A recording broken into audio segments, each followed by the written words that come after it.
विश्वंदर्पणदृश्यमानगौरी तुल्यं निजान्तर्गतं पश्यन्नात्मनिमायन्तहिरो भूतं यथा निद्रया यः साक्षात् कुरुते प्रबोधसमये स्वात्मानमेवाध्ययम् तस्मै श्रीगुरुमूर्तये नमः श्रीदक्षिणामूर्तये मायाच्छायावराकी कथमिवलभतां मयि अनन्ते प्रतिष्ठाम् आस्थाने चेश्वरत्वं गृहहरिहरा हन्तवन्ने स्फुलिङ्गाः अद्वैते द्वैतखेला गगननलिनवत् स्वप्नवज्जीवमेला श्रीपूर्णानन्दवाणी सुतशिखरसुधा स्वदीनः पुनातु अखण्डानन्दसम्बोध पूर्तये ब्रह्ममूर्तये सुधास्मृतसमाश्लिष्ट नेत्रान्तरस्फूर्तये शङ्करं शङ्कराचार्यं केशवं बादरायणं सूत्रभाष्यकृतौ वन्दे भगवन्तौ पुनः पुनः ईश्वरो गुरुरात्मेति मूर्तिभेदविभागिने व्योमवद्व्याप्तदेहाय दक्षिणामूर्तये नमः श्रीसमारम्भा शङ्कराचार्यमध्यमाम् अस्मदाचार्यपर्यन्तं वन्दे गुरुपरम्पराम्। प्रथम अध्याय के तीसरे पाद का 8वां अधिकरण देवता अधिकरण पर हम लोग विचार करेंगे। इससे पूर्व जो 7वां अधिकरण का 25वां सूत्र आया था, हृदयापेक्षया तो मनुष्य अधिकारत्वात्, ये अंगुष्ठ मात्र पुरुष जो है मनुष्य के हृदय में है, इसलिए मनुष्य का ये अधिकार है इस ब्रह्म विद्या में।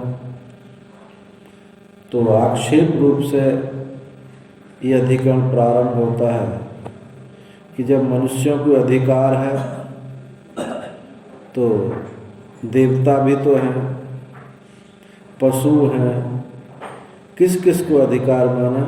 अच्छा, पशुओं को तो नहीं माना, उनके पास बुद्धि नहीं है, लेकिन देवताओं के पास तो सब कुछ है, उनको ब्रह्म विद्या में अधिकार क्यों नहीं है?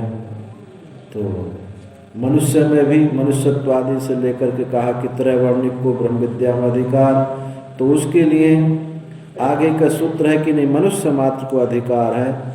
आगे विधुराधिकरण अपशूद्राधिकरण से वहाँ सिद्ध हो जाते कि प्राकारांतर से उन सब लोगों को भी ब्रह्म विद्या में अधिकार है। तो देवता, यहाँ देवताओं की बात की जाती है कि देवताओं को इस ब्रह्म विद्या में अधिकार है या नहीं, क्योंकि श्रुति में आया है तद यो देवानां प्रतिबुद्धता सैव तदभवत् तद ऋषीणां, जिस जिस देवताओं ने उसको जाना वो वही हो गए, और जिस जिस ऋषि ने जाना वो वही हो गए। तो इस श्रुति से तो लगता है कि उनको अधिकार है, परंतु प्रश्न उठता है, पूर्व पक्षी कहता है कि देखो देवताओं के शरीर ही नहीं है, तो जब शरीर नहीं है तो श्रवण ब्रह्म विद्या का अधिकार कैसे प्राप्त हो सकता है? उनमें अधिकारित्व प्राप्त नहीं है। अर्थी समर्थो विद्वान शास्त्रेण परितस्त अधिक्रियते, इस जैमिनी सूत्र है कि उसमें अर्थी अधिकारी कौन होगा? जो अर्थी हो, चाहने वाला हो, सामर्थ्यता उसमें हो, योग्यता हो, और अर्थी समर्थ हो, और उस विषय को जानने वाला भी हो। योग्यता है, सामर्थ्य है, लेकिन उसके विषय में कुछ सुना ही नहीं गया, तो कैसे उधर इच्छा होगी? विद्वान शास्त्रेण परिदस्तम, और शास्त्र के द्वारा वो निषिद्ध भी ना हो, उसको अधिकारी कहा गया है। तो यहाँ देवताओं के, पूर्व पक्षी कहता है कि यहाँ देवताओं के शरीर ही नहीं है, शरीर और सामर्थ्य आदि, शरीर देवता भोगी होते हैं, वो उनमें त्याग की भावना तो होती नहीं है, और मुख्य बात है कि उनका शरीर नहीं होता। तो शरीर नहीं होता तो ब्रह्म विद्या कैसे प्राप्त हो सकती है? सिद्धांति ने कहा कि नहीं भाई, ऐसा बात नहीं है। ठीक है, कर्मकांड में शरीर नहीं है देवता का, वहाँ मंत्र से ही देवता का शरीर होता है, मंत्रात्मक ही देव शरीर होता है। लेकिन अर्थवाद और मंत्र के रूप मंत्र से उनके शरीर सिद्ध हो सकता है। जब शरीर है और उनमें योग्यता भी, उनकी सामर्थ्यता भी प्राप्त हो सकती है, होती है, क्योंकि वो त्याग करने के में भी समर्थ है। इसलिए ब्रह्म विद्या में देवताओं को अधिकार है। तो इसमें तदुपरि वादरायण संभवा, तदुपरि अपि वादरायण संभवा। तदुपरि मनुष्याद उपरिष्टात्, मनुष्य से ऊपर यानी देवता लोग, ये देवादया तेषाम अपि संभवा, उन देवता आदियों का भी ब्रह्म विद्या में अधिकार संभव है। अर्थित्व सामर्थ्यादि अधिकार कारण संभव, उनका अर्थी सामर्थ्य आदि अधिकार भी संभव हो सकता है, संभव होता है।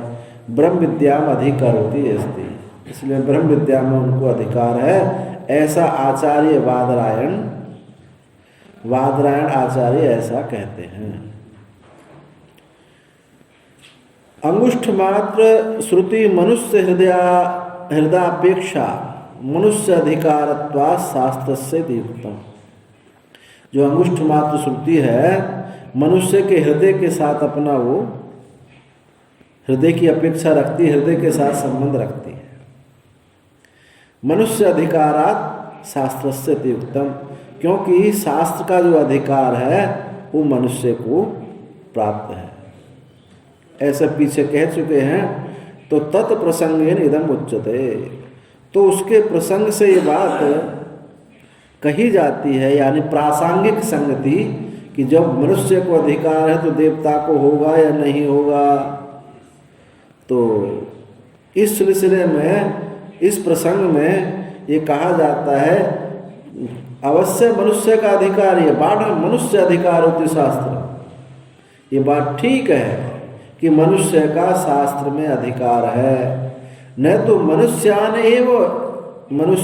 एव इति है ब्रह्म ज्ञान नियमोस्ति, किंतु मनुष्यों का ही ब्रह्म ज्ञान में अधिकार है, ऐसा तो कोई नियम नहीं है कि मनुष्यों का ही है, औरों का नहीं हो सकता।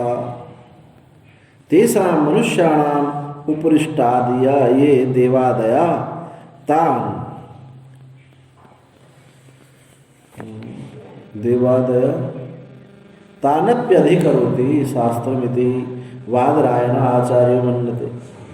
उन मनुष्यों के ऊपर जो देवता आदि हैं उनका भी अधिकार शास्त्र है, ऐसा वादरायण आचार्य कहते हैं। कस्मात् कैसे है? संभवात संभव है। संभवती ही तेषाम अपि अर्थित्वा अधिकार कारणम, उनका, क्योंकि उनका भी अर्थित्वादि अधिकार कारण संभव है, वो भी अर्थी हैं, उनको भी ब्रह्म विद्या की इच्छा हो सकती है। तत्र अर्थित्वम तावन मोक्ष विषयम देवादि नाम अपि संभवती। जब वो अर्थित्व उनको है तो मोक्ष विषय भी देवताओं का संभव है। जब वो मोक्ष की कामना उनको है तो उनको मोक्ष भी हो सकता है। जिसको कामना ही ना हो, इच्छा ही ना हो, वो आप कितना ही उसको वेदांत श्रवण कराएं, जब तक जिज्ञासा नहीं होती, जब तो कैसे उसको मोक्ष होगा?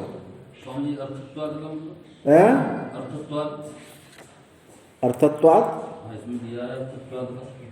कहाँ आया? तेषाम अपि अर्थित्वादि, अर्थित्वादि नहीं, अर्थित्वादि अधिकारणात्। अर्थित्वादि जो पीछे हम सूत्र भी बोल के आए थे जयमनी, अर्थी समर्थो विद्वान शास्त्रेण पर्युदस्त। तो जो उनका भी अर्थी है उनको भी मोक्ष की कामना हो सकती है। अर्थी माने इच्छा, मोक्ष की इच्छा उनको भी हो सकती है। अर्थित्वादि, आदि शब्द से सब ले लिया। अर्थी समर्थो विद्वान शास्त्रेण अपरिदस्त, आदि शब्द से सभी को लेना है। वो उनसे भी उनका अधिकार संभव हो सकता है। तत्र अर्थित्वम तावन मोक्ष, वहाँ अर्थित्व है तो वहाँ मोक्ष भी है। मोक्ष विषय भी देवताओं को संभव हो सकता है। जब अर्थी है तो मोक्ष भी हो जाएगा। विषय विकार, विषय विभूति अनित्यत्व आलोचनादि निमित्तम, विषय विकार विभूति अनित्यत्व, जो विषय विकार विभूति है, जो ऐश्वर्य है, देवताओं का जो ऐश्वर्य है, ये अनित्यत्व, वो भी विचार कर सकते हैं कि ये ऐश्वर्य जो है अनित्य है। इससे बड़े बड़े इस इंद्र पद पर बहुत लोग आए, सब चले गए। तो विभूति अनित्यत्व के विचार करने से भी के निमित्त ये उनको अर्थित्व हो सकता है, उनको इस मोक्ष की कामना हो सकती है, क्योंकि बुद्धि उनके पास है। तथा सामर्थ्य भी तेषाम संभवती, और उनकी सामर्थ्य भी संभव हो सकती है। क्यों हो सकती है सामर्थ्य?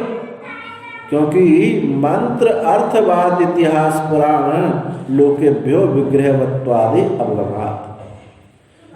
अर्थी भी हो सकते हैं विषय आलोचना करने से, जो ऐश्वर्य के प्रति अनित्यत्व की आलोचना करने से उनको अर्थित्व प्राप्त हो सकता है, और सामर्थ्य भी, समर्थता भी प्राप्त है। क्यों? मंत्र अर्थवाद इतिहास पुराण आदि से उनका विग्रह भी, शरीर भी स्वीकार किया जाता है। भले ही मीमांसा में, कर्म कांड में देवताओं के शरीर नहीं है, लेकिन जो मंत्र है वो मंत्र से एक वाक्यता होती है। अर्थवाद पर कल बताया था, अर्थवाद जो एक होते हैं, एक तो गुणवाद, अनुवाद और अर्थवाद। तो गुणवाद तो ये है यूपो आदित्य, यूपो आदित्य कि उसमें खंबा में आदित्य की भावना की, वहाँ प्रत्यक्ष का विरोध है, गुणता से उसको मान लेते हैं। और अनुवाद जो है उसमें प्रत्यक्ष का विरोध नहीं है, अग्नि हिमस्य भेषजम, ये प्रत्यक्ष है हमको कि सर्दी जो है, आग जो है ठंडी को भगा देती है। ये अनुवाद, जो जैसा कहा उसको वैसा ही कह देना। और भूतार्थवाद क्या है? वहाँ प्रत्यक्ष तो होता नहीं है, इसलिए भूतार्थवाद पर उसको गौण मानते हैं। उसके अनुवाद के अपेक्षा भूतार्थवाद जो है हल्का पड़ता है। भूतार्थ में प्रत्यक्ष तो होता नहीं है, ना ही गुण का आरोप वहाँ होता है, परंतु शास्त्र के बल से उसको हम मानते हैं कि ऐसा था ही। वज्रहस्तो पुरंदरः, हाथ में वज्र उठाए हुए इंद्र, ऐसी जितनी कथा आती है पुराणों में, तो उसी को कहा है मंत्र अर्थवाद इतिहास पुराण। पुराणों से भी घटना के विषय में इतिहास ज़्यादा मजबूत हो जाता है। इतिहास, सचमुच ऐसा ही हुआ था। वही बात पुराण में कही जाए और वही बात इतिहास में कही जाए तो घटना के विषय में हमको इतिहास प्रमाण है, ना कि पुराण। इतिहास में घटना की प्रधानता है, अब पुराण में संभावना प्रमाण है। संभावना प्रमाण ऐसा भी हो सकता है, किसी कल्प भेद से ऐसी कथा है, ऐसा भी हो सकता है, लेकिन इतिहास में ऐसा ही हुआ था। अब जैसे भागवत में परीक्षित को तक्षक ने पैर में काटा है, दशंतम तक्षकम चैव लेलिहानम विषाननई, दशंतम तक्षकम चैव लेलिहानम विषाननई, उसमें ध्यान जा रहा कौन सा श्लोक, वहीं उसी के प्रसंग में कि पाद में काटा है। और महाभारत में सिर में मारा है या डंक, पुष्प ऋषि लोग पुष्प ले गए। तो घटना के विषय में हमको इतिहास की बात माननी पड़ेगी। तो पुराण जो है संभावना प्रमाण है, इसमें ऐसा भी हो सकता है, इसलिए पुराणों का मुख कहा है तोता का, और इतिहास का मुख कहा है शास्त्र में सूकर का। तो तोता का मुख कैसा होता है? ऊपर की चोंच बड़ी होती है, नीचे की छोटी होती है, और अंदर फल में जाएगा, अंदर से निकाल लेगा। तो उस सार बात को कहने से तात्पर्य है पुराण में घटना के विषय में वो सत्य हो या ना, उससे तात्पर्य नहीं। और सूकर का मुख, जैसे सुअर जमीन में खोदता है, वो जब तक उसको मिल नहीं जाता छोड़ता नहीं है, चाहे कितनी मिट्टी यहाँ से वहाँ फेंकनी पड़ जाए। ऐसे इतिहास में उसकी सही बात को निकालना चाहता है। तो पुराण मंत्र अर्थवाद, इतिहास पुराण लोक में ये देवताओं का विग्रह बताते हैं। न च तेषां कश्चित् प्रतिषेधो अस्ति, उनका कहीं भी देवताओं के अशरीरत्व की कहीं कोई बात नहीं कही गई है। इन सब इतिहास में, पुराण में, अर्थवाद में, मंत्र में उनके शरीर है। अब मंत्र तो कर्मकांड में प्रयोग होता है, तो कहते हैं, उनका कहने का मतलब यह है कि हम अर्थ वाक्यता, अर्थ की एक वाक्यता करते हैं, वो उससे हमको लेना देना है। क्योंकि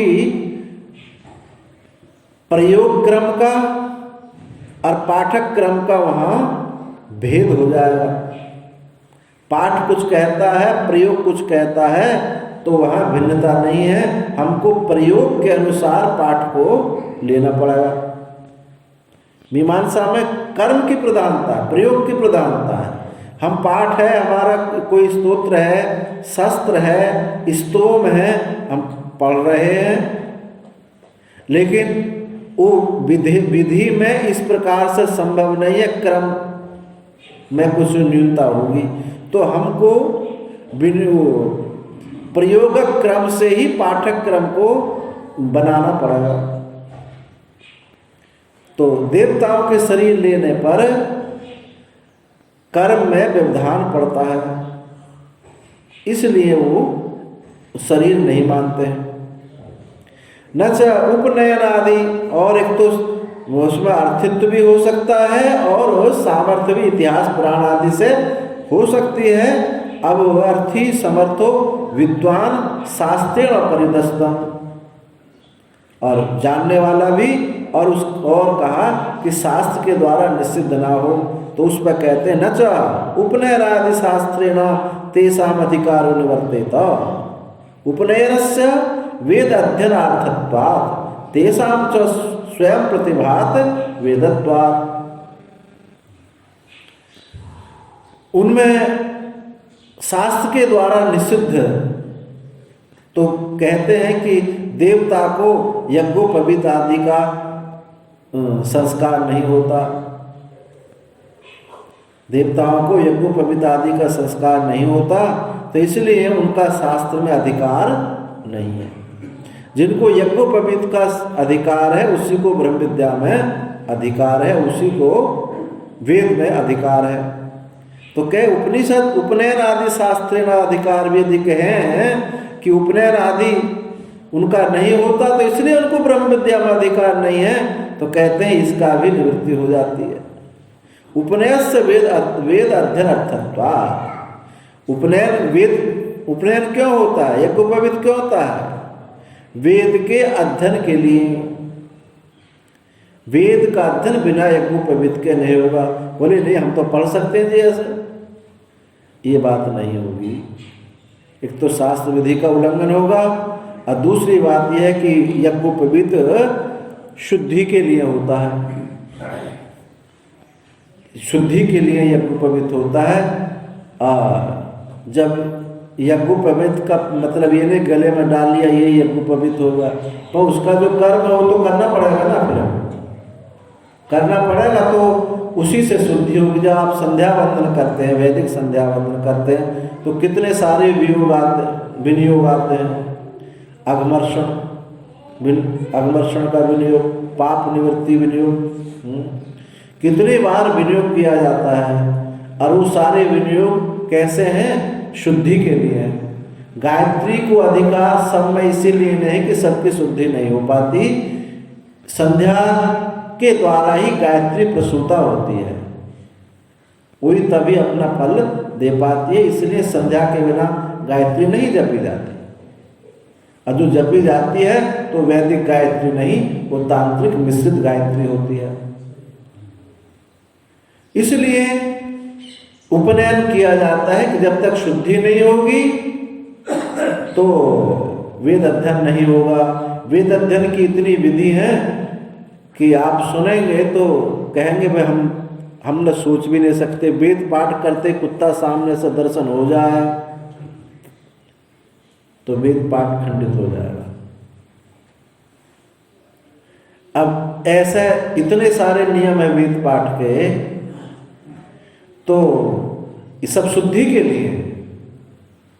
जब अंतःकरण इसी से लिए वेद पाठ से, वैदिक कर्म करने से बहुत शीघ्रता से अंतःकरण शुद्ध होता है। शुद्धि माने है जागृति, सावधानी। वेद पाठ कर्म कांड से इतनी सावधानी आपके जीवन में आएगी कि दुर्घटना घट नहीं सकती, क्योंकि इतने सावधान होंगे दुर्घटना कैसे होगी। इसलिए वेद का नियम है, इसलिए सबको अधिकार प्राप्त नहीं होता। तो कहा देवताओं के विषय में कि उनको तो यज्ञोपवीत होता नहीं है, तो कहा कि नहीं, वेद यज्ञोपवीत का मतलब है वेद के अध्ययन के लिए होता है, उसमें योग्यता जागृत हो जाती है, शुद्धि जागृति हो जाती है। तो तेषां च स्वयं प्रतिभात वेदत्वात्, क्योंकि इतनी उनकी शुद्धि हो गई है कि वेद उनका स्वयं प्रतिभास वेद का हो जाता है।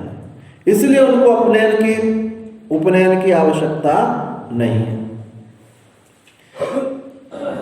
अब जैसे सन्यासी का उपनयन की बात, सन्यासी इतना नित्य शुद्ध है, उसको उपनयन की आवश्यकता ही नहीं है। इतना अपने में जागृत है कि उससे ज्यादा जागृत क्या होगा। इसलिए उसको कहीं शास्त्रों में, उपनिषद 108 उपनिषद है, उसमें कहा कि सन्यासी का उपनयन क्या है, तो कहा कि नित्य शुद्धता ही उसका उपनयन है। इसलिए वेद में जो अधिकार है उपनयन के बिना प्राप्त नहीं होता, और जिसको वेद प्रतिभास हो जाता है उसको उपनयन की आवश्यकता है नहीं। वेद जो है सन्यासी को प्रतिभास हो गया, इसलिए उसको बाह्य उपनिषद की अपेक्षा नहीं रहेगी। अपि च ऐसा विद्या ग्रहणार्थम ब्रह्मचर्यादि दर्शति, और इसके अलावा जो जो तुमने हेतु दिए थे अधिकारित्व के, उन सारे हेतु यहाँ, उन जो जो हेतु थे सारे खंडन होते हैं देवताओं। अपि च ऐसा विद्या, और उनका विद्या ग्रहण करने के लिए ब्रह्मचर्य आदि का वास भी देखा जाता है। एकम शतम वै वर्षाणि भगवान प्रजापतो ब्रह्मचर्यवासो, 101 वर्ष इंद्र ने प्रजापति के यहाँ ब्रह्मचर्य का वास किया था। भृगुर वै वारुणी वरुणम पितरम उपससार अधि भगवो ब्रह्म, और भृगु विद्या में भृगु वै वारुणी,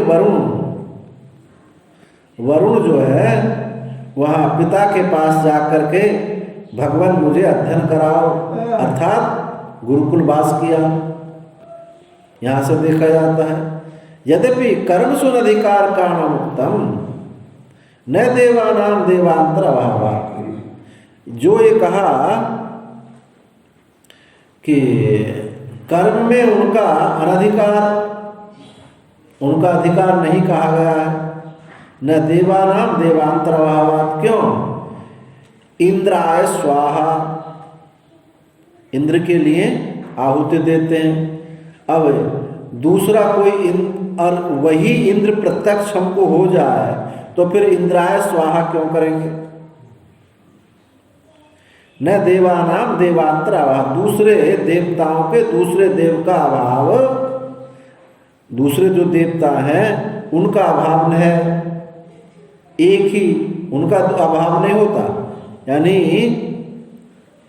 जो विद्या ग्रहण करने के लिए देवता आदि जो ब्रह्मचर्य आदि धारण करते हैं, देवताओं का कर्म में अधिकार नहीं है, क्योंकि अन्य देवताओं का वहाँ अभाव है। एक ही देवता है, एक ही देवता यज्ञ में विधि में बैठे, यज्ञ में हो, और वही उपास्य के रूप में जिसको आहुति दी जाए वो भी वही हो, तो ऐसा हो नहीं सकता, क्योंकि एक ही इंद्र है, अनेक इंद्र है नहीं।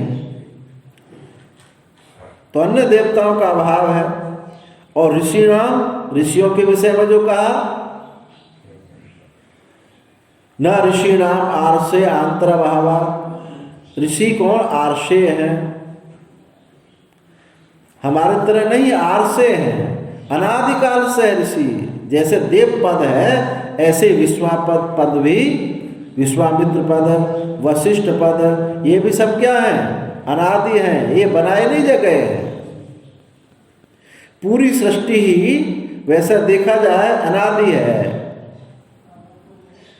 ये जो सृष्टि होती है ऐसा मत समझिए कि नई नूतन होती है। सत्यंच नित्यंच अविधात तपसोधिजायत ततो रात्रिजायत ततः समुद्रवर्णवादधि संवत्सरो अजायत अहोरात्राणि विदधद् विश्वस्य मिस्तो वसी सूर्या चंद्रमसौ धाता यथा पूर्वम अकल्पयत्, यथा पूर्वम अकल्पयत्, जैसे पूर्व कल्प में था वैसे ही ये सृष्टि बनी नहीं, बस प्रकट हो जाती है। ये वेद बने नहीं, ब्रह्मा जी के मुख से प्रकट हो गए हैं। ब्रह्मा जी इनके कर्ता नहीं है। अस्मर्यमाण कर्तिकत्वात् नियत अनुपूर्वित्वात्, कुमारिल भट्ट कहते हैं तंत्रवाद में, अस्मर्यमाण कर्तिकत्वात् नियत अनुपूर्वित्वात्। ये कहीं वेद के कर्ता का स्मरण नहीं होता है। क्यों? नियत अनुपूर्वी नियत होने के कारण, अनुपूर्वी माने क्रम, वो आज जैसा है ऐसा पूर्व कल्प में था। और जो वेद स्वाध्याय की जितना परिश्रम वेद स्वाध्याय में होता है, वेद पाठ में और श्लोकों को कंठस्थ करने में नहीं होता। एक उदात अनुदात स्वरित इत्यादि कहीं भी थोड़ी भी त्रुटि होती है तो वेद खंडित हो जाता है। एक स्वर भी आगे पीछे हो जाए, एक वर्ण भी आगे पीछे हो जाए, इसलिए कहा जाता है कि वेद का जो निपात है, हम कह देते कि अर्थहीन निपात है, वो अर्थहीन निपात भी अर्थ वाला ही होता है।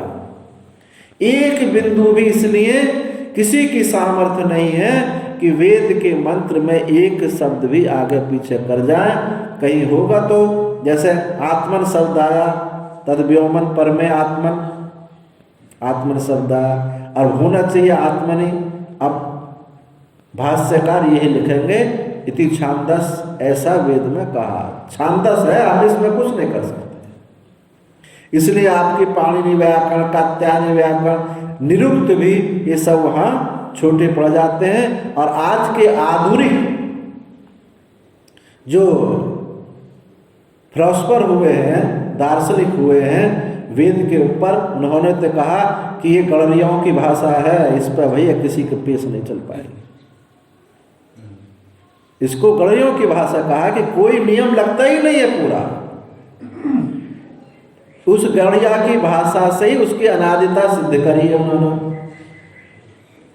तो वेद पढ़ने के लिए हम 6 अंग हमको चाहिए, इन 6 अंग भी ये मत समझो पूरे के पूरे लागू हो जाते हैं। अनादिता में है, यही उसकी अनादिता है। तो अस्मर्यमाण कर्तृकत्वात् नियत अनुपूर्वा, उसकी अनुपूर्वी नियत है, बस यही समझें, उसमें कोई हेर फेर नहीं किया जा सकता। अग्नि हिमस्य भेषजम ये मंत्र है, और इसको हम कहते हैं बन्नी हिमस्य भेषजम, तो अब ये वेद मंत्र नहीं रहा। स्मृति और श्रुति में यही अंतर है। स्मृति जो हमको परंपरा से प्राप्त है, वहां शब्द की, वर्ण की, अर्थ की अनुपूर्वी बदलती नहीं है, और स्मृति में अर्थ की अनुपूर्वी नहीं बदलती, शब्द की अनुपूर्वी बदली जा सकती है। जो आपने स्मरण किया है, जो कल हमने सुनाया, आपको स्मरण है, लेकिन हम पूछे सुनाइए, तो आप जरूरी नहीं है कि उन्हीं शब्दों को, हमारे शब्दों को सुना दें, पर तात्पर्य वही बता देंगे। ये है स्मृति। और शब्द भी वही, अर्थ भी वही, ज्यों का त्यों, उसमें स्वर भी वैसा ही, ये है श्रुति है। श्रुति स्मृति को ऐसे समझना चाहिए।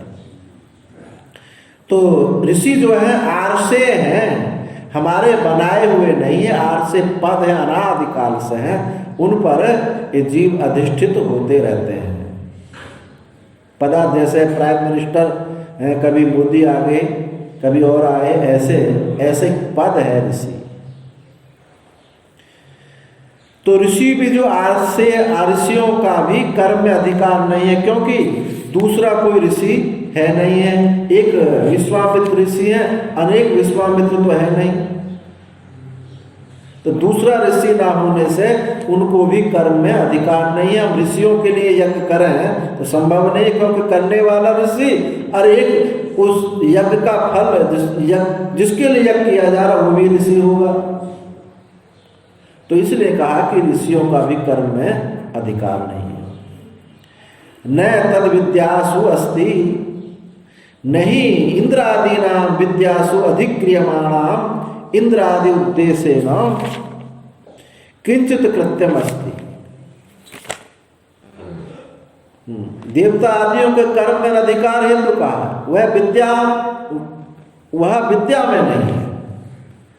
इंद्रादि विद्यासु अस्तु, विद्या में नहीं है। इंद्रादि नाम विद्यासु अधिक्रियमाणाम इंद्रादि उद्देश्येन, इंद्रादि उद्देश्येन किंचित कर्तव्य, उसमें कोई भी कर्तव्यता नहीं होती, क्योंकि विद्याओं में जो अधिकृत, जिसको अधिकार दिया गया वो इंद्र आदि का कोई भी कृत्य इंद्र आदि के उद्देश्य से नहीं किया जा सकता।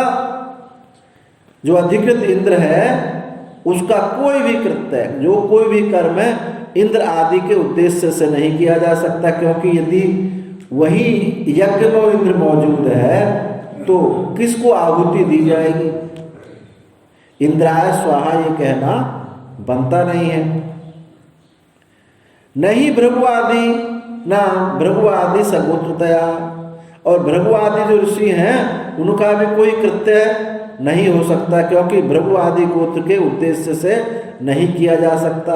2 भृगु नहीं हो सकते।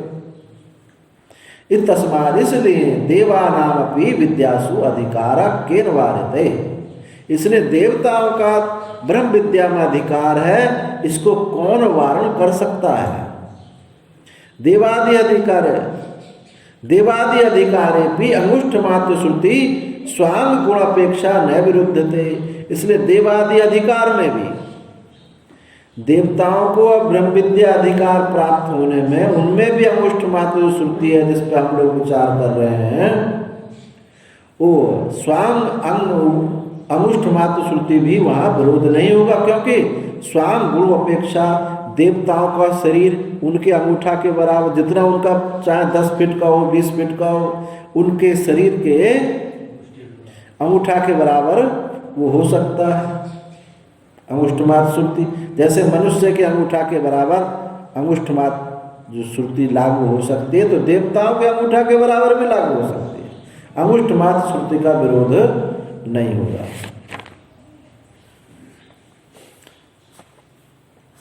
तो इससे देवताओं का ब्रह्म विद्या में अधिकार संभव हो जाता है। और कहते हैं विरोध कर्मणि चेत न अनेक प्रतिपत्ति दर्शनात्। विरोध कर्मणि, यदि कहें कर्म में विरोध, इंद्रादि नाम विग्रहवत्वे एकस्य शरीरस्य अनेकत्व कर्मणि युगपत सन्निधान संभवा। यदि कर्म में उनका विरोध होगा, ऐसा यदि कहें, क्यों होगा कि इंद्रादियों के शरीर स्वीकार करने पर, देवताओं का शरीर मानने पर, एक शरीर का अनेक जगह कर्म में एक साथ सन्निधि नहीं हो सकती। एक यज्ञ यहाँ हो रहा इंद्र के लिए, एक खैरागढ़ में हो रहा, एक आगरा में हो रहा, तो एक शरीर वाला इंद्र होगा तो कहाँ कहाँ जा करके आहुति ग्रहण करे, इसलिए कर्म में विरोध होगा। पूर्व पक्ष, ये पूर्व पक्ष कहता है इंद्रादियों के विग्रहवत्व होने पर एक शरीर का अनेक जगह कर्मों में एक साथ एक समय में उस सन्निधि को कैसे प्राप्त कर सकेगा, संभव नहीं। इसलिए कर्म में विरोध प्राप्त होगा। इसलिए हम कहते हैं देवता का शरीर नहीं होता। जहां जिसने मंत्र बोला उस मंत्र से ही देवता वहां खड़ा हो जाता है, देवता का शरीर नहीं है। इति चेत, यदि मैं ऐसा कहूं तो न अनेक प्रतिपत्ते, कहते अनेकता की प्राप्ति होती है, अनेकता की प्राप्ति होती है। एकस्यापि अनेक शरीराणाम युगपत प्राप्त है, एक के भी अनेक शरीरों का एक साथ प्राप्ति होती है, ऐसा देखा जाता है। कहाँ देखा जाता है? श्रुति कहती है स एकधा भवति त्रिधा भवति इत्यादि। वह एक प्रकार का होता है, 3 प्रकार का होता है, 33 प्रकार का होता है, 3306 प्रकार का होता है, यानी अनंत प्रकार का होता है। आगे श्रुति आएगी, उसमें विचार करें तो ये है सूत्रार्थ। स्यादेतर यदि विग्रहवत्वाद्यभ्युपगमेन देवादीनां विद्यासु अधिकारो वर्णेत तो विग्रहवत्वाद ऋत्विगादिवद इंद्रादीनामपि स्वरूप सन्निधानेन कर्मांग भाव अभ्युपगमेत। कहते यदि ऐसा होता, हालांकि हो नहीं सकता ऐसा, यदि ऐसा होता कि यदि विग्रहवत्वाद्यभ्युपगमेन, विग्रहवादी यदि स्वीकार करने से देवताओं का विद्या में अधिकार वर्णन यदि किया जाए, विद्या में अधिकार कहा जाए, तो शरीरी होने से, शरीरवान शरीर विग्रहवत्वा शरीरवान होने से ऋत्विकों की तरह इंद्र आदि का भी स्वरूप से सन्निधि से कर्म में अंगांगी भाव हो जाता।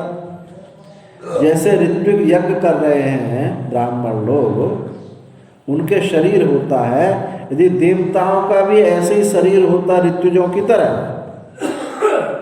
तो इंद्र आदि का भी इसी प्रकार हो, तो इंद्र आदि का भी स्वरूप से सन्निधान होने से, जैसे ऋत्विकों का यज्ञ के साथ सन्निधि है, सन्निधान हो रहा है, ऐसे देवताओं का भी यज्ञ के साथ सन्निधि होती यदि उनका शरीर होता।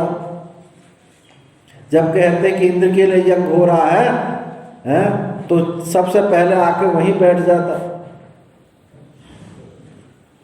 अब कहा कि भाई कोई महात्मा भाई इनकी सन्निधि में हो रहा है, ये आज की सभा के हमारे अध्यक्ष हैं, तो कायदा तो ये है कि परमाध्यक्ष वहीं बैठा रहे, बाकी उठ के चले जा, लेकिन उसको बैठना पड़ेगा। ऐसे ही समझ है कि स्वरूप सन्निधान है ना कर्मा, तो जब स्वरूप से उसकी सन्निधि हो गई तो वहां उसको उपस्थित रहना पड़ा। तदाच विरोध कर्मणि से, तो इससे कर्म में विरोध हुआ, क्योंकि फिर आहुति किसके लिए दोगे? वो तो पहले से वहीं बैठा है। आहुति परोक्ष रूप में दे रहे, परोक्ष के लिए, और वो पहले से ही है, और कर्म होगा ही नहीं जब पहले से तुम्हारे सामने मौजूद है, तो फिर किसके लिए यज्ञ करोगे? तो तदा च कर्मणि विरोध कर्मणि स्यात्, इसलिए कर्म में विरोध होगा। न ही इंद्रादीनाम स्वरूप सन्निधानेन यागे अंग भावो दृश्यते, क्योंकि इंद्र आदियों का स्वरूप सन्निधान से याग में अंग भाव नहीं देखा जाता है। कोई यज्ञ में उसका अंग भाग नहीं देखा जाता, क्योंकि उनके शरीर नहीं है। न तो संभवती, और संभव भी नहीं।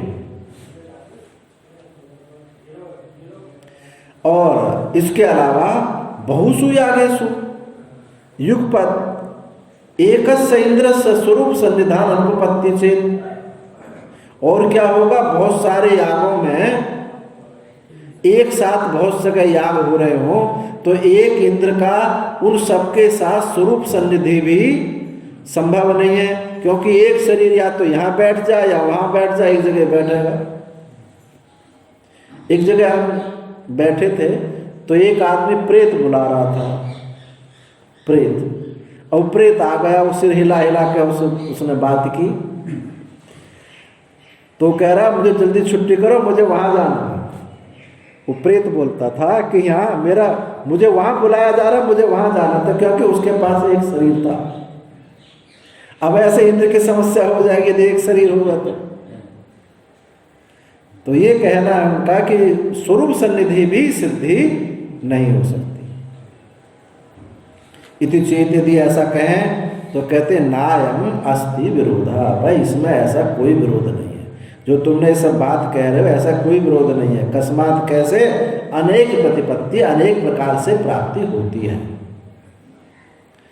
एकस्यापि देवात्मनो युगपत् अनेक स्वरूप प्रतिपत्ति संभव होती, एक ही देवता की, एक देवता की भी एक साथ अनेक स्वरूप की प्रतिपत्ति प्राप्ति संभव है।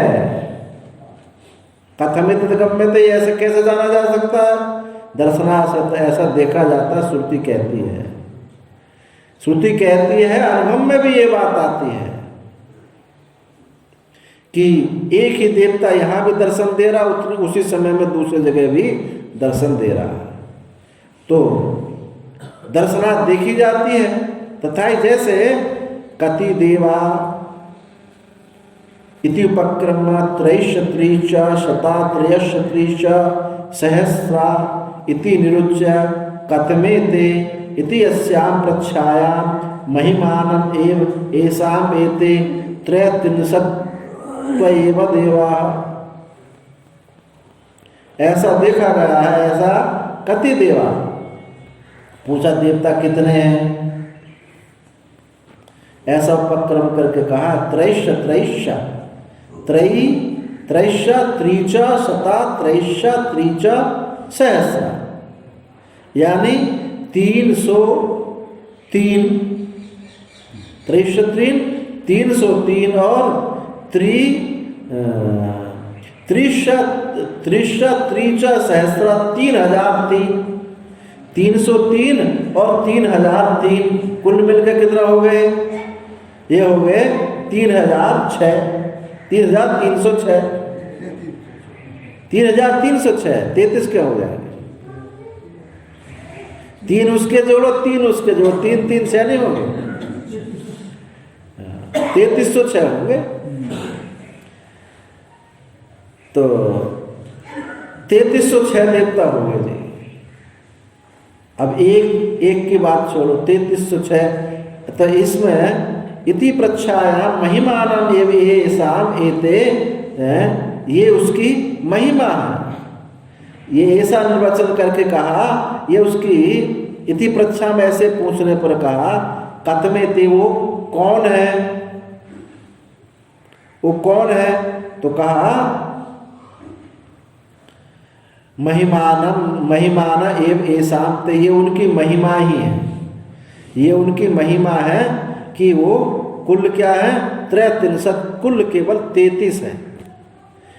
3300 जो 6 हो रहे ये तो उनकी महिमा है, वैसे तो वो 33 ही है। अब 33 कौन कौन से 33 होते हैं?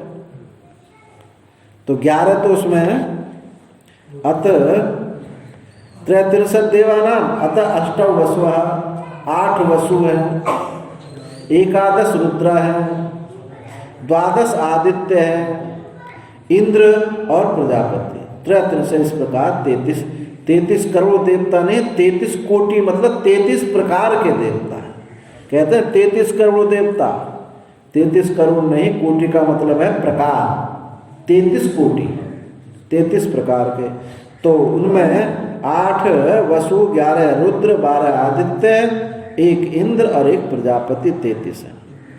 तो अग्नि, पृथ्वी, वायु, अंतरिक्ष, आदित्य, दिव, चंद्रमा और नक्षत्र, ये कौन है? 8 वसु। और तो ये क्या करते हैं? ये प्राणियों के कर्म फल के सहारे, प्राणियों के कर्म फल के सहारे कार्यक्रम संघात में परिणाम प्राप्त करा करके जगत को बसा देते हैं।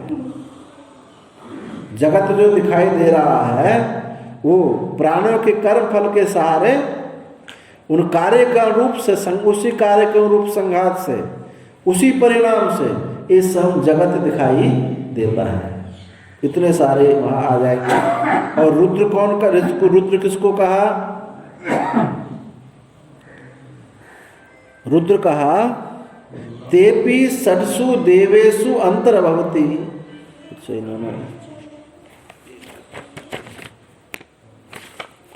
रुद्र है ये 5 ज्ञानेंद्रियां और 5 कर्मेंद्रियां और 1 मन, ये 11 रुद्र है।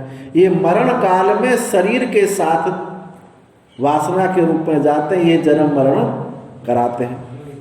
ये जन्म मरण के रूप में चाहिए।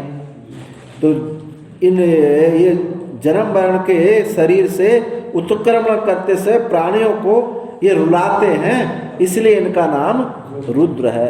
5 ज्ञानेंद्रियां, 5 कर्मेंद्रियां और 1 मन, ये सबको रुलाता है और हंसाता है, रुलाता है, हंसाता है। और इनके असलियत में ये नहीं रुलाता, इसके इनमें बैठी हुई जो वासनाएं हैं, आसक्तियां हैं, प्रियत्व अप्रियत्व रागत द्वेष आदि जो है वो रुलाते हैं। श्रुति कहती है प्रियत्वाम रुदसी, जो तुम्हारा प्रिय है वो तुमको रुलाएगा, ये पक्का नियम है। जो अति प्रिय है वो रुलाएगा, तो इसलिए रुद्र कहे गए इनको। और कौन रहे? 12 आदित्य।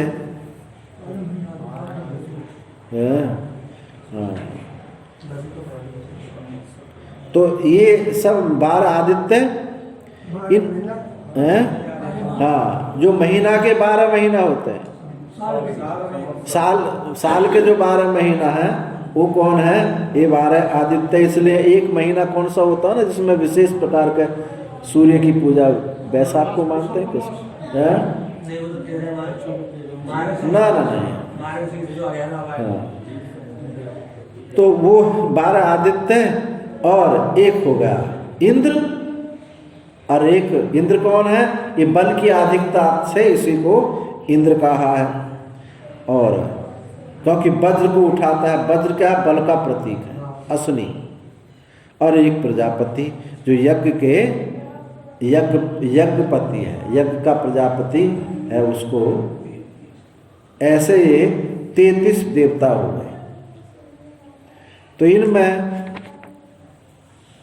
इति ब्रुवति श्रुति, ऐसा कहती ही श्रुति एकैकस्य देवतात्मनो युगपत अनेक रूपताम दर्शति। ऐसा कहती ही श्रुति एक देवता का एक साथ एक समय में अनेक रूपता दिखाती है श्रुति कि ये दो अनेक रूप से हो जाते हैं। तथा त्रयत्रिशतोपि सदादि अंतः भावक्रमेण कथम एको देव। और ये तीन जो है 33 जो है ये 6 में अंतर्भाव हो जाते हैं, और 6 जो है 3 में अंतर्भाव हो जाता है, 3 जो है 1 में अंतर हुआ, 1 देवता बच गया, 1 के ही सब ये रूप है। तो कथम को देवा, वो देव कौन है? 1 तो कहा प्राणायते, प्राण वो देव है। प्राण ये हिरण्यगर्भ, वही अनेक रूपों में दिखाई देता है। तो प्राण एक रूपताम देवानाम दर्शयन्ति, प्राण एक रूपता को देवता क्या प्राण एक रूपता उसको दिखाती हुई तस्यैव एकस्य प्राणस्य युगपतन एक रूपता दर्शति, उसी एक ही प्राण की एक साथ अनेक रूपता देखी जाती है। तथा स्मृति रवि, और ऐसी स्मृति भी है, स्मृति में भी ये बात कही गई। आत्मनो वै शरीराणि बहूनि भरतर्षभ, योगी कुर्यात् बलं प्राप्य तैषा सर्वै महिं चरेत्, प्राप्नुयात् विषयान् कश्चित् उग्रं तपश्चरेत्, संक्षेप च पुनस्तानि सूर्यो रश्मिगणाः। हे भरतर्षभ, आत्मनो वै शरीराणि बहूनि, आत्मा के बहुत सारे शरीर हैं। योगी कुर्यात् बलम प्राप्य तैषा सर्वै महिं चरेत्, योगी अपने योग महिमा से, योग बल से अपने अनेक शरीर धारण कर सकता है। उन सबसे पृथ्वी पर कुछ शरीरों में विचरण कर सकता है। योग कुर्यात् बलम प्राप्य सब महिं चरेत्, पृथ्वी पर उन्हीं शरीरों से घूम सकता है। एक अनेक शरीर धारण करके वो घूम सकता है, उसमें अदृश्य होने की सामर्थ्य हो सकती है। एक संत रहते थे, हम छोटे छोटे थे, सिद्ध योगी थे, उनके दर्शन का हमको सौभाग्य प्राप्त हुआ। वो जंगल में गुफा में रहते थे, हमारे छोटे थे जन्मभूमि के पास, वहाँ से 12-14 किलोमीटर, 12 नहीं 6-8 किलोमीटर होगा। तो हम बच्चे चले जाते थे, तो बगीचा में स्वामी जी आते दिखाई देते थे, आते आते गायब हो जाते थे। हम ढूंढते बाबा कहाँ गए, बाबा कहाँ गए। अब बाबा बोले मैं यही हूँ, आकर बैठ जाते थे। फिर तो अदृश्य होने की सामर्थ्य आ जाती है। तो अदृश्य होना, अनेक शरीर धारण करना, तो स महिमं चरे, अपनी पृथ्वी पर विचरण करते हैं। प्राप्नुयात् विषयान् कश्चित् उग्रं तपस्येत्, कोई विषयों का भोग करता है और कोई उग्र तप करता है। और संक्षेपेश पुनस्तानि सूर्य रश्मि गणानि वा, और फिर जैसे सूर्य अपनी किरणों को समेट लेता है, वैसे ही उन सभी शरीरों को अपने में समेट लेता है। अनेक हो जाता है, कभी एक हो जाता है, कभी अदृश्य हो जाता है। तो इत्यादि इति एवं जातीय का प्राण प्राप्त अणिमादि ऐश्वर्याणाम योगिनामपि युगपत अनेक शरीर योगम दर्शति। इस प्रकार प्राप्त अणिमा गरिमा लघिमा महिमा ऐश्वर्याद प्राक्यमत्व जो अष्टसिद्धि हैं, इन योगियों को एक साथ अनेक शरीर धारण कर सकता है। एक साथ अनेक योग को देखा जाता है उनके शरीर। किमु वक्तम अजान सिद्धानाम देवानाम, जब योगी ऐसा कर सकता है तो अजानज देव, जन्म से ही जो सिद्धत्व देव है, वो कौन है? उन सिद्धों देवों का तो अनेक रूप धारण किए जा सकते, देखा ही जा सकता है। जब योगी कर सकता है तो जन्म से ही जो सिद्ध है उस देवता का क्यों नहीं हो सकता? कई प्रकार के देव होते हैं, कर्मज देव, अजानज देव, मुख्य देव, और एक कौन रहेगा? एक देव, हाँ कर्मदेव। अजानज देव हुए हैं जो स्वर्ग में ही जिनका जन्म हुआ है, जन्म सिद्ध, जैसे जयंत है इंद्र का पुत्र, अब ये कौन है? अजानज है। और एक जो यहाँ कर्म करके मृत्यु लोक में वो जो जिनको देवत्व वहाँ प्राप्त हुआ है, ये वो जाकर के देव वहाँ हुए हैं, वो हैं कर्म देव, कर्म से उत्पन्न होने वाले देव। और अजानज वहाँ जन्म से ही वो वहीं उत्पन्न हुए देवता। तो अजानज देव तो उनमें उनको सिद्धि प्राप्त करनी नहीं पड़ी, वो तो जन्म से ही सिद्ध उनकी है। तो इस प्रकार जो जन्म से ही है सिद्ध देवताओं के विषय में तो कहना ही क्या, जब योगी कर सकता है। अनेक रूप प्रतिपत्ति संभवात च एकेका देवता बहुभी रूपयात्मान प्रभिज्य बहुषु यागेषु युगपद अंग भावम गच्छति। अनेक रूप प्रतिपत्ति, अनेक रूपों की प्राप्ति संभव होने से एक एक देवता बहुतों के द्वारा, बहुत सारे रूपों के द्वारा अपने को विभक्त करके बहुत सारे यागों में जा करके हवि ग्रहण कर सकता है, एक साथ उनका अंग बन सकता है। परश्य न दृश्यते अंतर्धानादि क्रिया शक्ति योगादि इति उपपद्यते। और परश्य दूसरों के द्वारा नहीं देखे जाते, वो ऐसे दूसरों को दे द्वारा वो अपने को दिखाना चाहे तो दिखाएंगे और नहीं दिखाना चाहे तो नहीं दिखाएंगे। तो अंतर्धान आदि क्रिया शक्ति योग के द्वारा, अंतर्धान आदि क्रिया शक्ति योग आदि के द्वारा वो दूसरों के द्वारा नहीं देखे जाते। दिखाना चाहेंगे तो दिखाएंगे। एक तो ये बात हुई। अब इसकी दूसरी व्याख्या भी की जा सकती है। जिन लोगों को ऐसी श्रद्धा ना हो देवताओं में, तो विचार से भी दूसरा रास्ता बताया जा सकता है। ऐसा मान लो, ऐसा नहीं तुमको श्रद्धा होती कि देवता शरीर, जैसे आजकल के जो युवा लोग शास्त्र की बात पर इतना विश्वास नहीं करते, तो उनके तर्क से बताओ तो उनको बात समझ में आती है। तो वही तर्क से कह रहे हैं, अनेक प्रतिपत्ति दर्शनाद इति अस्य अपरा। अनेक प्रतिपत्ति दर्शनाद, इसकी दूसरी व्याख्या भी की जा सकती है। व्याख्या क्या है? विग्रहवतामपि कर्मांग भाव चोदनासु अनेका प्रतिपत्ति दृश्यते। विग्रह वालों की भी कर्मांग भाव चोदनाओं में, कर्म की विधियों में अनेक प्रतिपत्ति देखी जा सकती है। विग्रह वालों की भी कर्मांग विधियों में अनेक प्रतिपत्ति प्राप्ति देखी जा सकती है। क्वचित एको भी विग्रहवान, कहीं एक भी विग्रहवान अनेक युगपत अंग भावम न गच्छति। कहीं एक भी विग्रहवान, एक शरीरी अनेकत्र, अनेक जगह है, युगपत एक साथ अंग भाव को प्राप्त नहीं होता। जिसके एक शरीर है वो दूसरी जगह नहीं जा सकता, ऐसी भी देखी जाता है। जैसे कि कैसे?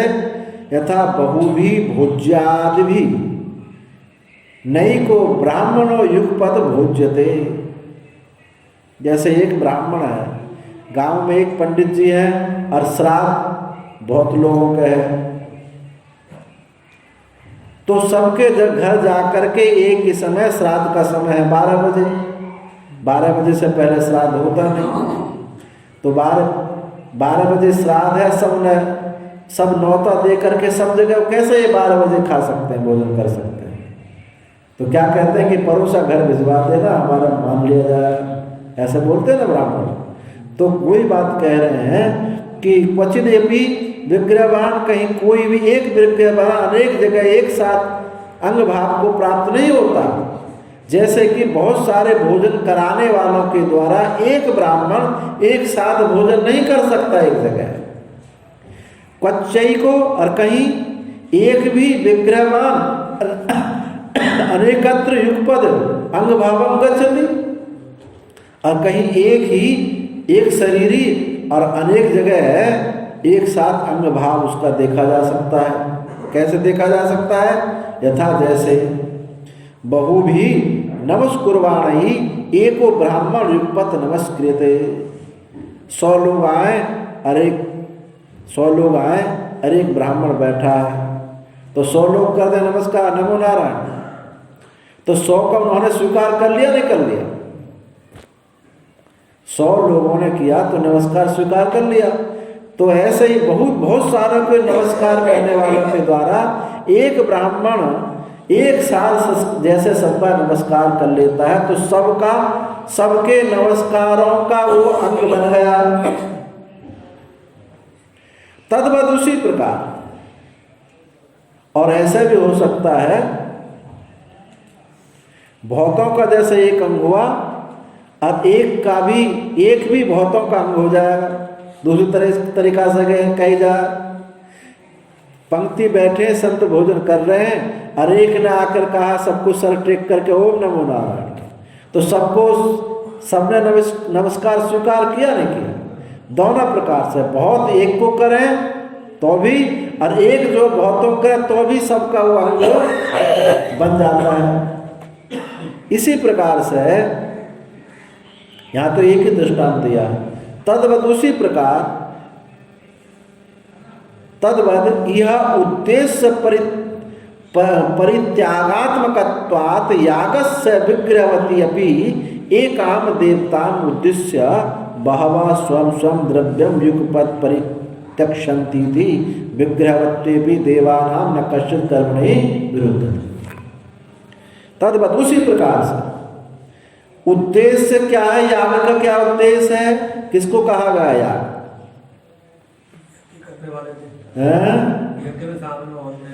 नहीं, यज्ञ की परिभाषा ऐसा नहीं है।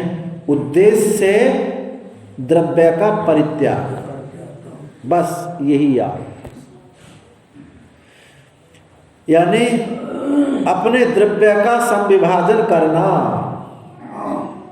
अब आपके पास कोई द्रव्य शब्द यज्ञ करते हैं, सब यज्ञ कर सकते हैं, जो जिसके पास है उसका परिविभाजन कर दे। इसलिए स्थूल याग, सूक्ष्म याग, आपके मन को सबके प्रति एक उदार भावना करना, ये भी एक याग हो जाएगा। यानी समष्टि में वितरण कर देना, और समष्टि का स्वरूप जिस देवता को मानते हैं उसके प्रति वितरण कर देना। तो यहाँ वही बात कही कि तद्वद उद्देश्य परित्यागात्मकत्वात् यागस्य विग्रहवती अपि एकाम देवता, कि उद्देश्य परित्यागात्मक होने से याग जो है उद्देश्य परित्यागात्मक होते हैं। यानी हवि आदि का त्याग करने वाला उनका उद्देश्य होता है। तो विग्रहवती अपि एकाम, वो एक विग्रहवान देवता भी उद्देश्य को बहुवा स्वयं द्रव्य रूप एक साथ एक देवता उनके उद्देश्यों को ग्रहण कर सकता, क्योंकि उन उद्देश्य परित्याग है, हवि का परित्याग है, और उन उद्देश्यों को उसने स्वीकार कर लिया। जैसे कि एक ब्राह्मण है, बहुतों का नमस्कार स्वीकार कर लिया। ऐसे विग्रह एक होने पर भी उस सब यज्ञों का अंग भाव बन जाता है। ये व्याख्या किसके लिए है? जो श्रद्धागम्य नहीं है उनके लिए, जो आपके शास्त्र पर श्रद्धा नहीं कर रहे हैं। तो तर्क से ऐसे भी अंग बन सकता है। विग्रहवत्वे भी परित्यक्षन्ति, उनका जो हवि का परित्याग है, यही वह उद्देश्य है। विग्रहवत्वे भी देवानाम न किंचित कर्मणि विरुद्धते, विग्रहवान एक विग्रह होने पर भी देवताओं का कर्म में कोई भी विरोध नहीं हो सकता। तो इससे ये बात सिद्ध हुई।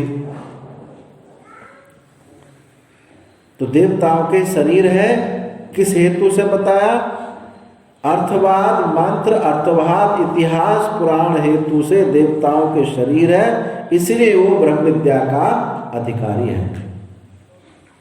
शब्द चेत न अतः प्रभवात् प्रत्यक्ष अनुमानाभ्याम, 28वें सूत्र में कहते हैं शब्दे इति चेत न स्वतः प्रभवात् प्रत्यक्ष अनुमानाभ्याम, शब्दे वेद वाक्य विरोध है।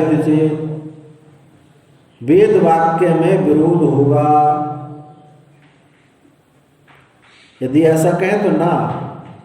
अतः वैदिक शब्दात ये प्रभवात जगदादि जगत उत्पत्ति, वैदिक शब्द से ही जगत की उत्पत्ति हुई है।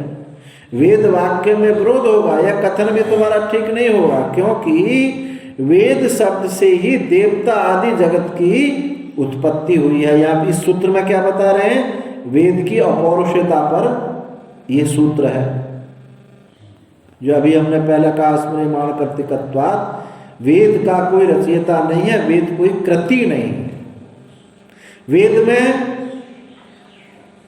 वक्ता की भी प्रधानता नहीं है। यह बात यह एतम इति वै, एतम वैति इस पद से देवताओं का स्मरण करके प्रजापति ने देवताओं को उत्पन्न किया। तो वेद शब्देभ्य, सृष्टि के आदि में महेश्वर ने वेद शब्दों से ही भूतों के नाम रूप और कर्मों का अनुष्ठान आदि उत्पन्न किए हैं। श्रुति और स्मृति से बात जानी जाती है। तो इति चेत शब्द, यदि ऐसा कहें कि शब्द इति चेत विग्रह यदि माने तो वेद वाक्य में विरोध होगा, तो ऐसा नहीं, विरोध नहीं होगा, क्योंकि प्रत्यक्ष अनुमानाभ्याम श्रुति स्मृति से ये बात सिद्ध होती है। मानाम विग्रहवत्वे देवादीनाम अभ्युपगम्यमाने कर्मणि कश्चित् विरोधः। देवताओं के विग्रहवान स्वीकार करने पर कर्मणि कश्चित् विरोधः, कर्म में भले विरोध न आवे। जो देवता आदि का सही स्वीकार करने कर्म में भले ही कुछ विरोध न आवे, परंतु शब्दे तू विरोध प्रसज्जे। ठीक है, कर्म कांड में यज्ञ में जैसा अभी पूर्व सूत्र में बताया था, भले ही यज्ञ में अंगांगी भाव कहा कि उसमें भले ही विरोध ना आवे यज्ञ में, परंतु शब्दे तू विरोध, शब्द में तो विरोध आएगा। शब्द माने वेद, वेद वाक्य में तो विरोध होगा। कथन कैसे? औत्पत्तिक सूत्र बताता है, जैमिनी सूत्र। औत्पत्तिक सूत्र, औत्पत्ति के ही शब्दस्य अर्थेन संबंध आश्रित्य अनपेक्षत्वात् इति वेदस्य प्रमाणम स्थापितम्। औत्पत्तिक सूत्र क्या है? महर्षि जैमिनी ने कहा, शब्दार्थयो अनाद्यो संबंध से अनादित्वात् वेदस्य स्वार्थे मानांतर अनपेक्षत्वेन प्रमाणम उक्तम्। प्रमाण के विषय में कहा है। शब्द क्या है? शब्द अर्थों का जो संबंध है ये अनादि है, नित्य संबंध है। शब्द का अर्थ के साथ नित्य संबंध है, क्योंकि अनादित्वादि, अनादि होने के कारण। वेदस्य स्वार्थे मानांतर अपेक्षत्वम प्रमाणम उत्तम।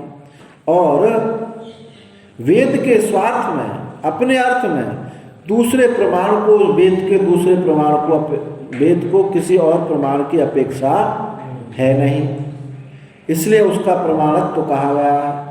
तो प्रमाणत्व में विरोध होगा कहने का मतलब है, यदि देवता के तुम शरीर मानोगे, भले ही कर्म में विरोध ना हो, लेकिन वेद वाक्य में विरोध होगा।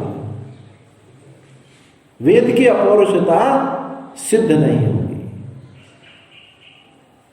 अग्निहोत्रम जो ये आदित्यादि वैदिक शब्द के अर्थ के साथ वाच्यवाचक भाव रूप संबंध स्वाभाविक नित्य है। मंत्र बोला तो उसका अर्थ के साथ इंद्राय स्वाहा, तो इंद्र के साथ, इंद्र अर्थ के साथ इंद्र शब्द का नित्य संबंध है। नित्य संबंध अभी जो मैंने कहा था, स्मर्यमाण कर्तृकत्वात्पूर्वी, उसका कोई कर्ता का स्मरण नहीं होता, तो अर्थ का शब्द के साथ नित्य संबंध है। इसी से वेद की नित्यता सिद्ध होती है। अब देखो, ये अपौरुषता भी दो प्रकार से मानते हैं।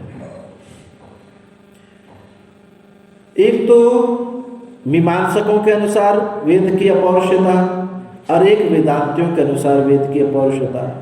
वेदांतियों जो पूर्व मीमांसक है, उसकी जो अपौरुषता क्या कहता, शब्द की भी, शब्द राशि भी अपौरुष है, अर्थ राशि तो अपौरुष है ही, उसमें कोई भिन्नता नहीं है। अब वेदांति खंडन करता है, तत्र माता माता भवति, वेदा वेदा भवन्ति, पिता पिता भवति। वहाँ माता माता नहीं रह जाती, पिता पिता में नहीं रहता, वेद वेद नहीं रह जाते। सुषुप्ति में कहीं वेद रहता? शब्द राशि। शब्द राशि कहीं रहेगी? तो इस श्रुति से बाधित होता है। तो मीमांसक का कहना है कि सृष्टि होवे तब तो हो, प्रलय हो, सृष्टि होती नहीं है, प्रलय होती नहीं है। जब सृष्टि प्रलय नहीं होती तो ये श्रुति लागू कैसे हो सकती है? इसलिए न सृष्टि मानता है मीमांसक, न प्रलय मानता है। फिर कोई कहे कि अभी कहा, अभी जो मंत्र हमने थोड़ी देर पहले बोला था, यथा पूर्वम अकल्पयत, पूर्व कल्प में जैसा था वैसा ही। तो कहते हैं कि खंड सृष्टि होती है, खंड प्रलय होती है। संपूर्णता के एक साथ संपूर्ण सृष्टि या संपूर्ण प्रलय नहीं हो सकते। जैसे खंड वर्षा होती है, या खैरागढ़ में वर्षा हो या आश्रम पर हुई नहीं, ऐसे ही कहीं थोड़ी टूट फूट हो जाती है पर संपूर्णता नहीं होती। इतने ही वहाँ वेद वहाँ ज्यों का त्यों बचा रह जाता है। ऐसे ही सांख्यवादी मानते हैं, वो भी सृष्टि नहीं, क्योंकि उन्होंने ईश्वर को माना ही नहीं। मीमांसक ने भी ईश्वर को नहीं माना और सांख्य ने भी ईश्वर को नहीं माना, क्योंकि उनको ईश्वर को मानने की आवश्यकता ही नहीं पड़ी। कर्म के फल देने की आवश्यकता ही नहीं। कर्म फलदाता वहां कर्म है, कर्म फलदाता वहां कर्म है, वहां कर्म फलदाता क्या है? अदृष्ट है। कर्म फलदाता मीमांसक में अपूर्व है। असंख्यवादी क्या मानते हैं? अदृष्ट मानते हैं। इसलिए उनको ईश्वर की अपेक्षा नहीं है। ईश्वर कौन है? कर्म फलदाता। तो इसलिए वो ऐसा नहीं मानते। यहाँ इसमें बताया कि वो प्रमाणत्व के विषय में जो चर्चा चल रही है, औत्पत्ति, इसको कहते हैं औत्पत्तिक सूत्र, उत्पत्ति के विषय में। शब्दस्य अर्थेन संबंधमास, शब्द का अर्थ के साथ संबंध ग्रहण करके अनपेक्षत्वात्, अन्य की अपेक्षा उसको नहीं रहती किसी प्रमाण की।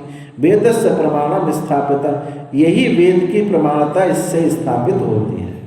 शब्द का अर्थ के साथ नित्य संबंध है। इदानीं तो विग्रहवती देवताभ्युपगम्यमाना, यद्यपि ऐश्वर्य योगाद युगपत अनेक कर्म संबंधी हमेशि भुंजित, तथापि विग्रह योगाद अस्मदादिवत जनन मरणवती स इति नित्यस्य संबंधस्य नित्येन अर्थेन नित्य संबंधे प्रतीयमाने यद वैदिके शब्दे प्रमाणम स्थितम तस्य विरोधस्य। उन्होंने कहा अब विग्रहवान देवता को स्वीकार किया जाता हुआ, यद्यपि ऐश्वर्य योग से, अपने ऐश्वर्य योग से एक साथ अनेक कर्म संबंधी हवियों को ग्रहण कर सकता है, तो भी विग्रह योगात अस्मदादि, जैसे हमारा शरीर है ऐसे देवताओं का शरीर भी जन्म मरण होता हुआ, वो भी जन्म मरण होगा। तो नित्य शब्द से नित्येन अर्थेन नित्य संबंधे प्रतीयमाने यदि वैदिक शब्द प्रमाणे से तस्य विरोधस्य। अब ये कहना चाहता है जैसे हमारा ही शरीर है ऐसे देवता का भी शरीर है। अब जैसे हम मरते हैं तो देवता भी मरते हैं। अब देवता मरते हैं तो शब्द तो मोहनलाल जीवित है, लेकिन मोहनलाल आदमी मर गया, अब उसकी कोई प्रतीति नहीं होती। तो कहते हैं अर्थ का शब्द के साथ कहाँ नित्य संबंध हुआ। आई बात समझे नहीं है? शब्द मोहनलाल आदमी तो मर गया, लेकिन मोहनलाल शब्द है, तो मोहनलाल शब्द का मोहनलाल अर्थ के साथ कहाँ संबंध है। तो ये कहे जन्म मरण वाला होते हुए नित्य शब्द का नित्य अर्थ के साथ नित्य संबंध प्रतीयमान होने पर जो वेद के शब्द में प्रमाण में स्थित हुआ था, तस्य विरोध सा, उसका विरोध होगा। अभी जो कहा कि शब्द का अर्थ के साथ नित्य संबंध है, नित्य शब्द प्रतीयमान होने से वैदिक शब्दों में जो प्रमाण था उसका वहां विरोध हो जाएगा। ऐसा यदि कोई कहे स्यादिति चेत, यदि ऐसा कोई कहे तो नायम अपि अस्ति विरोधः,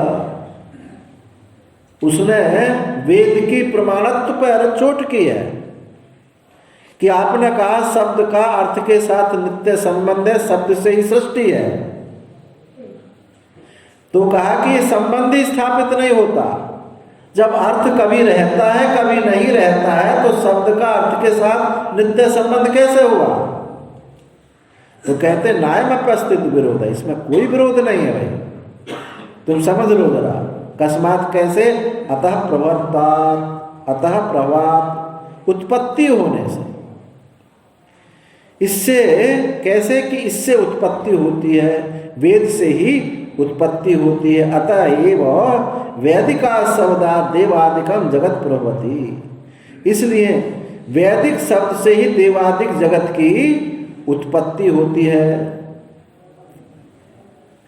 श्रुति है, शास्त्र ऐसा कहता है कि वेद से ही उत्पत्ति होती है। अब पूर्व पक्षी का एक नई बात और लाके आपने रख दी। अभी तक तो हम सुनते थे ब्रह्म से सृष्टि होती है, जन्माद्यस्य यतः, जन्म से ही इस जगत के जन्म आदि जो है वो कौन है?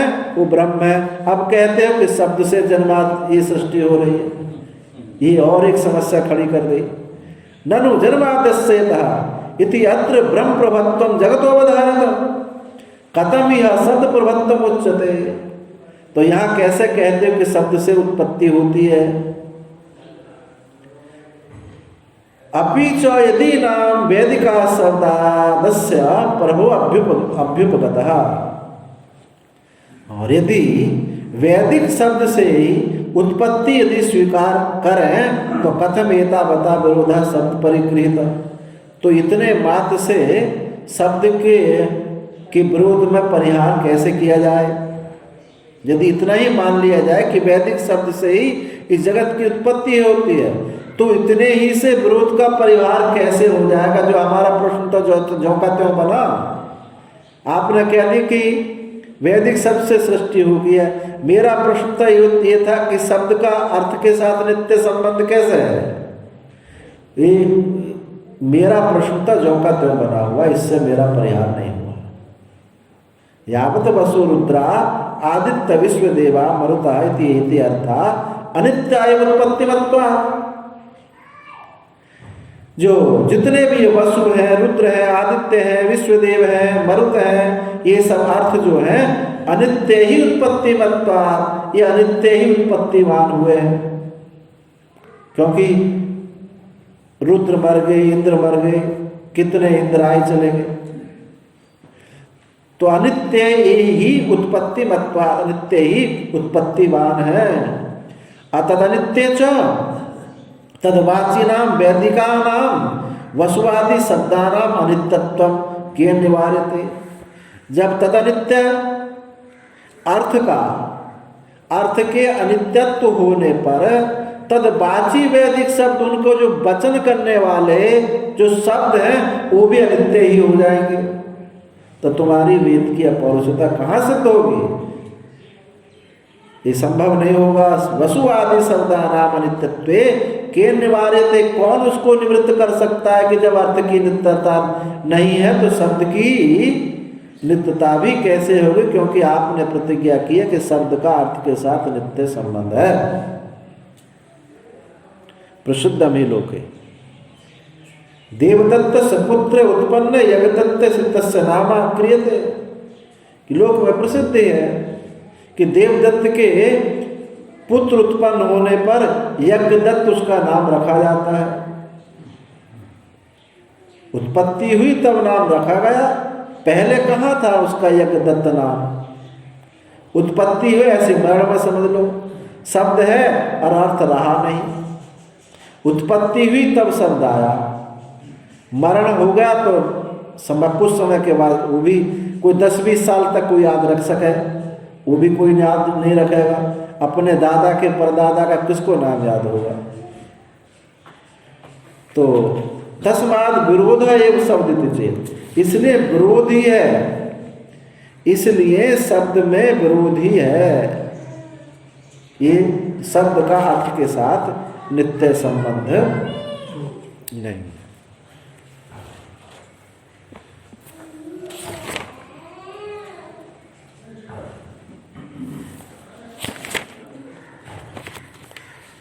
थोड़ा सा बता दें फिर समय हो जाएगा, क्योंकि ये तो बहुत लंबा चौड़ा है, इतना ही और इसमें बता देते ना, ऐसा समाधान करते हैं, ऐसा कहना ठीक नहीं है।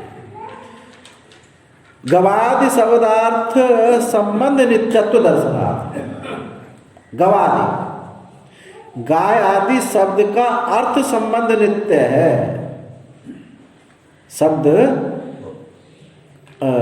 गाय आदि शब्द के अर्थ के संबंध से नित्यत्व देखा जाता है। नहीं गवादि व्यक्ति नाम उत्पत्ति मत्वे तदाकृति नाम अपनी उत्पत्ति मत्वम स्यात्। अब देखो बहुत सुंदर बात कही। यहाँ जो व्यक्ति शब्द प्रयोग हो रहा है, आप उसको विशेष आकृति के रूप में समझें। अजह आकृति समझ रहे हैं, वो है क्या है? जाति, सामान्य। उसको ऐसे समझे तो गवादि शब्द अर्थ संबंध नित्यत्व देखा। गवादि अर्थ के साथ नित्य संबंध देखा जाता है, यानी गाय गो के साथ संबंध नहीं है, गोत्व के साथ शब्द का संबंध है। आकृति गायब होने पर भी गोत्व तो रहेगा, ऐसा नित्य संबंध है। तो नहीं गवादि व्यक्ति नाम उत्पत्ति मत्वे, गवादि व्यक्तियों की उत्पत्ति मान होने पर भी तदाकृति नाम उत्पत्ति मत्वम स्यात्। गवादि व्यक्तियों की उत्पत्ति होने पर भी तदाकृति यानी जाति सामान्य की उत्पत्ति नहीं देखी जाती। बहुत सारी गाय, अच्छा एक व्यक्ति मरेगी, एक आकृति खत्म होएगी, लेकिन दूसरी आकृति रहेगी, चलो सारी की सारी निवृत्त हो जाए, गोत्र शब्द तो गोत्र अर्थ तो रहेगा, जाति सामान्य। जो सामान्य जाति क्या है? नित्यम एकम है अनेकानुगतम। नित्यम एकम अनेकानुगतम, नित्य है, एक है और सब में अनुगत है। अब 50 गाय खड़ी हूं, गोद तो भले आंखों से ना दिखाई देवे, लेकिन आप कहोगे गोद तो है, गाय पना है, गाय पने को थोड़ी मिटा सकते हैं। तो भले ही ना वहाँ में सींग दिखाई दे रहे, ना आँख आदि नहीं है, पर गाय पना है, वो यही जाति सामान्य। तो कहते हैं कि शब्द का अर्थ के साथ संबंध भले ही ना हो, लेकिन अर्थ जो उसका अर्थ है, जाति है, उसके साथ तो संबंध है। द्रव्य गुण कर्मणाम ही व्यक्तिया एक उत्पद्यन्ते न आकृतिया। द्रव्य गुण कर्मों की व्यक्ति उत्पन्न होती हैं, आकृति उत्पन्न नहीं होती, अर्थात जाति उत्पन्न नहीं होती है। आकृति भिष्य शब्दानाम संबंधो, आकृतियों के साथ ही शब्दों का संबंध है। शब्द का अर्थ के साथ संबंध कहने का मतलब है उस जाति के साथ संबंध है। न व्यक्ति भी विशेष के साथ व्यक्ति के साथ संबंध नहीं है। व्यक्ति नाम आनंत्या शब्द संबंध ग्रहण अनुपत्ते, क्योंकि व्यक्ति अनंत हैं और गोत्र गाय तो अनेक हैं, लेकिन गोपना एक है। एक है, नित्य है और अनेकों में अनुगत है। संबंध ग्रहण अनुपत्ते व्यक्तिषु उत्पद्यमानासु अपि आकृति नाम नित्यत्वात् न गवादि शब्देषु कश्चित् विरोधा दृश्यते। व्यक्तियों के उत्पन्न होने पर भी आकृतियों का नित्य होने से गवादि शब्दों में कोई भी विरोध नहीं है। तथा देवादि व्यक्ति प्रभाव विगम्य भी आकृति नित्यत्वात् न कश्चित् वसुवादि शब्देषु विरोधा द्रष्टव्यम। वैसे ही देवादि व्यक्ति के प्रभाव, देवादि व्यक्ति की उत्पत्ति स्वीकार करने पर भी आकृति नित्य होने से न कश्चित् वसुवादि शब्दों में वहाँ कोई विरोध नहीं है। इंद्र पद है, इंद्र पद के साथ इंद्र शब्द का नित्य संबंध है। इंद्र कितने इंद्र आए चले गए, उसके साथ संबंध नहीं। दृष्टव्य आकृति आकृति विशेषस्तु देवादीना मंत्र अर्थवादिभ्यो विग्रहवत्वादि अवगमात अवगंतव्यम। इसलिए ये आकृति विशेषतु देवता आदियों का आकृति विशेषस्तु देवाना मंत्र अर्थवाद आदियों से विग्रहवत्व स्वीकार करने से ये जानना चाहिए कि स्थान विशेष संबंध निमित्ता व इंद्र आदि शब्दा सेनापत्यादि शब्दवत, कि मंत्र अर्थवाद आदि से देवताओं के शरीर आदि की प्रतीति होने से उनकी कोई जाति भी है। जब वहाँ आकृति है तो आकृति गाय है तो गाय पना भी तो होगा नहीं होगा, गाय है तो गो है तो गोपना भी होगा, गोत्र भी होगा। तो मंत्र अर्थवादियों से विग्रहवत्वादि स्वीकार करने से जानना चाहिए स्थान विशेष संबंध निमित्ता व इंद्रादि शब्द। स्थान विशेष संबंध क्या है? ये इंद्रादि शब्द है, सेनापति आदि शब्द। जैसे कि सेनापति, जैसे सेनापति है, सेनापति आदि शब्दों के समान इंद्र आदि शब्द विशिष्ट स्थान के संबंध से प्रवृत्त होते हैं। इसलिए तत्त ततश्च यो यो तत्त स्थान अधितिष्ठति स इंद्रादि शब्देन अभिधीयते न दोषो अस्ति। इसलिए उन पदों पर उन स्थानों पर जो अधिष्ठित होते हैं, इंद्रादि पद पर जो अधिष्ठित होते हैं, वह इंद्रादि शब्द के द्वारा ही कहे जाते हैं। इति न दोषो भक्ति, इसलिए कोई दोष वहाँ नहीं है। न चेदम शब्द प्रभत्व ब्रह्म प्रभत्व उपादान कारणत्व अभिप्रायण उच्यते। इसलिए जगत शब्द से उत्पन्न होता है, यह कथन ब्रह्म से उत्पन्न होने के समान उपादान कारण के अभिप्राय से बात नहीं कहेगी। दोनों में जो तुमने प्रश्न पूछा था कि ब्रह्म जन्माद्य से था और शब्द से, इन दोनों मंत्र बता रहे हैं कि जगत शब्द से उत्पन्न होता है, जगत शब्द से उत्पन्न होता है। यह कथन ब्रह्म से उत्पन्न होने के समान उपादान कारण के अभिप्राय से बात नहीं कही गई। ब्रह्म तो उपादान कारण भी होता है, तब किस अभिप्राय से कही गई है? कथम तरी, तो किस अभिप्राय से कही गई? स्थिते वाचकात्मना नित्य शब्दे नित्य अर्थ संबंधिनी शब्द व्यवहार योग्यार्थ व्यक्ति निष्पत्ति अतः प्रभु इति उच्यते। तो कैसे? नित्य अर्थ के साथ संबंध रखने वाला जब नित्य शब्द वाचक रूप से स्थित होता है, तब ये शब्द व्यवहार के योग्य कहा जाता, तब शब्द व्यवहार के योग्य अर्थ की सिद्धि होती है। और जन्माद्यस्यता इस सूत्र में वह उपादान कारण की भी बात कही गई है। वैसे यहाँ भी लगेगी जब, क्योंकि शब्द का अर्थ के साथ संबंध है, तो अर्थ भी तो शब्द से भिन्न हुआ नहीं, अर्थत्व तो भिन्न नहीं हुआ। पर यहाँ विशेष जोर वेद की अपौरुषेयता पर है कि इसलिए वेद वहाँ पौरुष है। इंद्रादि पद का इंद्रादि शब्द के साथ नित्य संबंध है, इसलिए वहाँ कोई भिन्नता नहीं होगी। इस आशय से शब्द से यहाँ ऐसा कहा गया। और अब यहीं तक रहने दो, आगे। ओम पूर्णमदः पूर्णमिदं पूर्णात् पूर्णमुदच्यते पूर्णस्य पूर्णमादाय पूर्णमेवावशिष्यते। सर्वे भवन्तु सुखिनः, सर्वे सन्तु निरामयाः, सर्वे भद्राणि पश्यन्तु मा कश्चित् दुःखभाग् भवेत्। ओम